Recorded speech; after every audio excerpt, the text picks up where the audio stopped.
I'm a night shift worker for the Bergen County Sheriff's Office.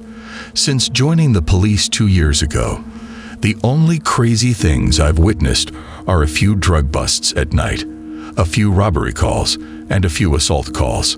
Since there isn't much crime in northeastern Bergen County, those are typically the worst calls I handle. However, there was one instance of this. I was called one night to check a complaint after hearing a scream coming from a nearby house.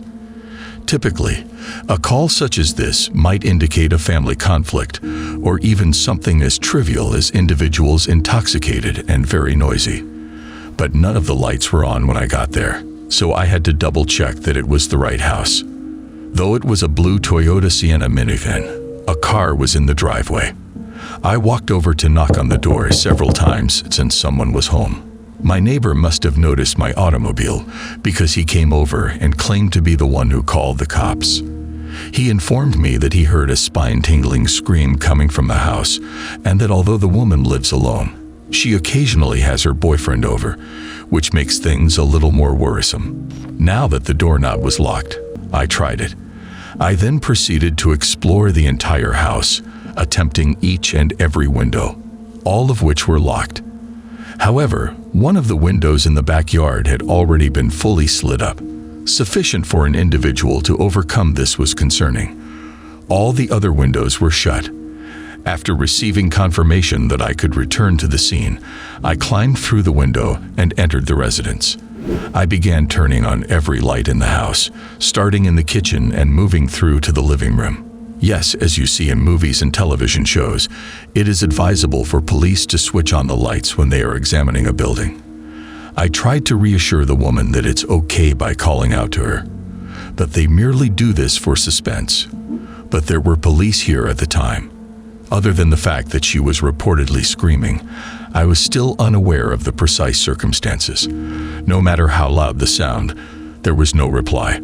I cried out, "First floor clear." That left only the upstairs to investigate. I was scared of what I would find up there, and I didn't want to forgive myself, so I wanted to wait for backup to come. Before climbing the stairs, I could have saved this woman from a potential medical issue if I had waited and lost that valuable time. When backup arrived, I unlocked the front door and proceeded silently up the carpeted stairs, pausing halfway up. I looked up to the second floor over the ledge. Up there were 4 doors. I shouted out again, then turned on the hallway light switch.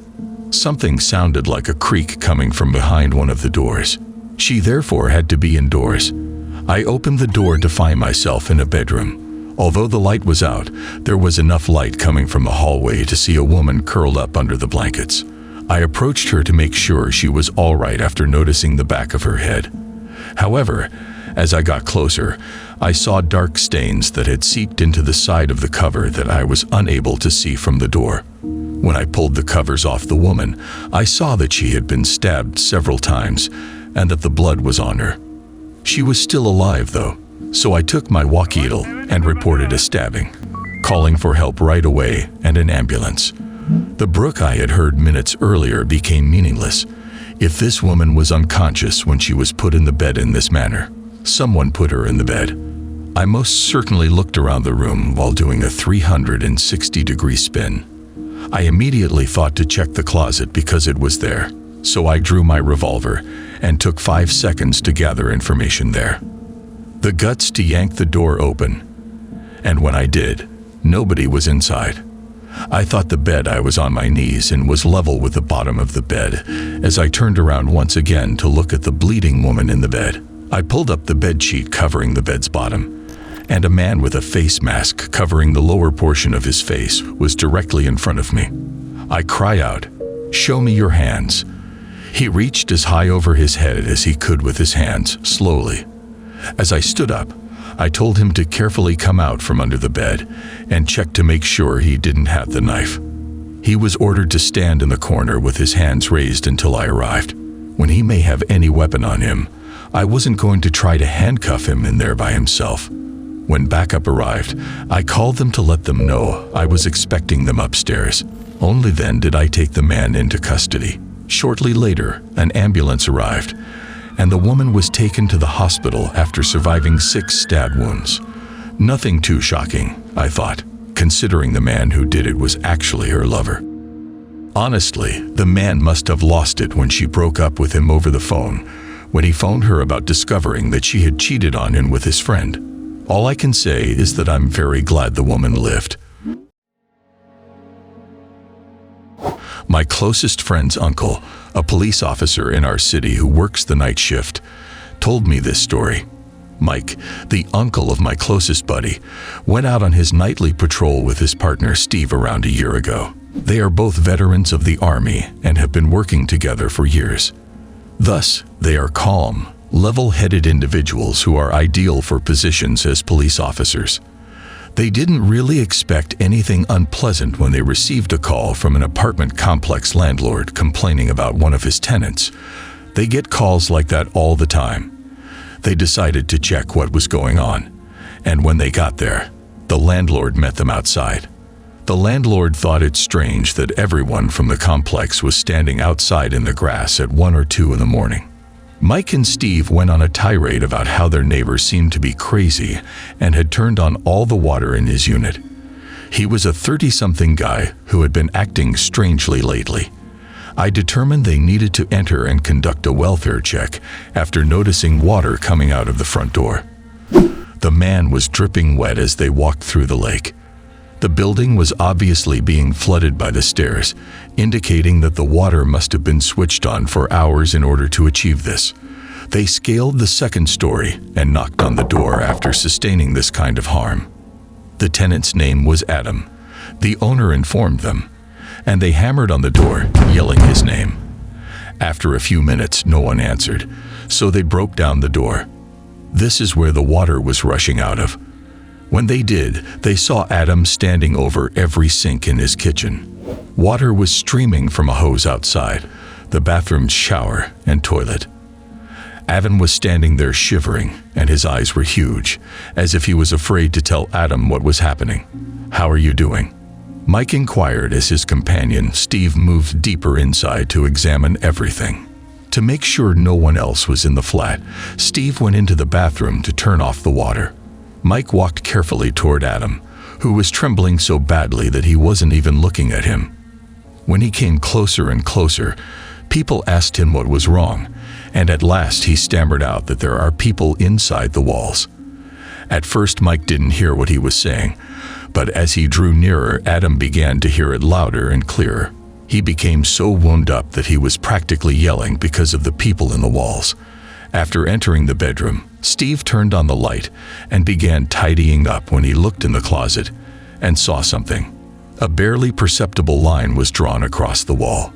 He didn't give it much thought at first, but as he heard Adam screaming, he began to feel sicker and more as he stared at it. More and more, it dawned on him that the line resembled a door that had been hacked out of the wall. It was obviously not intended to be there. Just as Mike was going to usher Adam out of the flat, Steve yelled out to him, "You ought to look into this." When Mike entered the adjacent room, he discovered Steve aiming his rifle at the bedroom wall.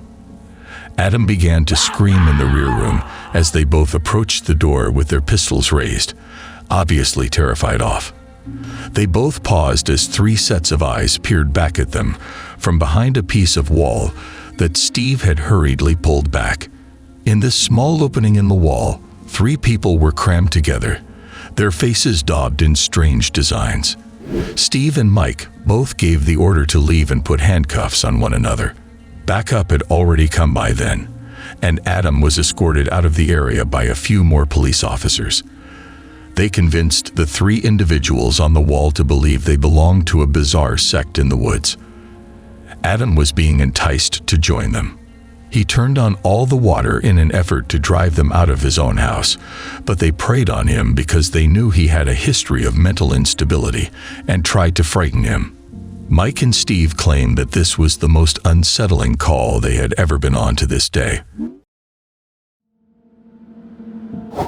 That one occasion when I worked a 12-hour shift during the night, I responded to a report about a strange individual who was going from house to house, banging on doors, and making comments to individuals via their doorbell cameras. When I got to the guy's residence who had reported it, he gave me a more detailed explanation in person. There was a middle-aged woman with long, wiry hair who was going door to door, yelling at people to open up and mumbling to herself. The man who had called the police had a Ring doorbell camera, which he showed me the footage of. It showed the woman approaching the door, staring at it for a few minutes before pressing the button and speaking into the doorbell's microphone. The homeowner responded by answering her phone and asking her name and what she wanted. "Please open the door," she repeated. She would grin and laugh every time she stated that she needed blood. She smiled and began essentially beating the door and attempting to take down the Ring doorbell camera from the wall as he threatened to call the cops. It was difficult to determine if her eventual decision to leave was prompted by the threat of calling the police, but when she did, the man noticed that she had gone to the residence next door. He actually dialed 911 at this point, and the footage was horrifying. The way she retreated from the door and faced the doorbell camera while facing the sidewalk was so eerie that it was impossible to see what she was hiding behind her back. It seemed like a scene from a terrible movie.